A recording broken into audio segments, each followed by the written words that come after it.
Hello, అందరికీ నమస్తే. మా ఇంట్లో ఈరోజు వంకాయ చిక్కుడుకాయ కూర అండి. చిక్కుడుకాయ వంకాయ కాంబినేషన్ చాలా బాగుంటుంది కదా. అది వంకాయ చిక్కుడుకాయ కూర, ఇంకా టమాటా చారు అన్నమాట. అయితే ఇక్కడ చిక్కుడుకాయలు మా వారికి మార్కెట్లో అమ్ముకునే అతను 30 రూపాయలకి ఉన్న చిక్కుడుకాయలన్నీ పోసేసి, అతని దగ్గర ఉన్న చిక్కుడుకాయలన్నీ పోసేసి ఇంటికి వెళ్ళిపోయాట. వాన పడిపోతుంది సార్, తీసుకోండి సార్ అని చెప్పి బతిమిలాడితే మా వారు తీసుకొచ్చారు. నేను కూర చెయ్యంగా ఇదిగోండి మిగిలిన కాయల్ని, మంచిగా ఉన్న కాయల్ని అయితే కడిగి ఇక్కడ ఆరబోసాను.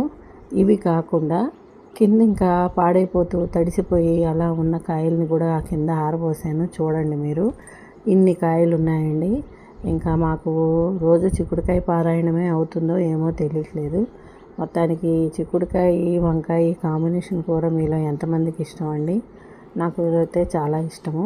అయితే ఇక్కడ చామంతి మొక్కలు మొన్న ఊరెళ్ళా కదా, మా చెల్లెలు 3 రకాల చామంతి మొక్కలు అయితే పెట్టేసి ఇచ్చిందనమాట.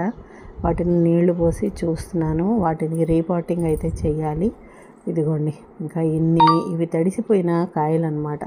పాడైపోతాయి ఏమో అని విడదీసి నేను ఇలా ఆరబోసి పెట్టాను. చూడాలి అవి రేపటికి ఎలా ఉంటాయి ఏమిటి అన్నది. అంటే పాపం అతనికి ఎంత నష్టమో ఆలోచించండి.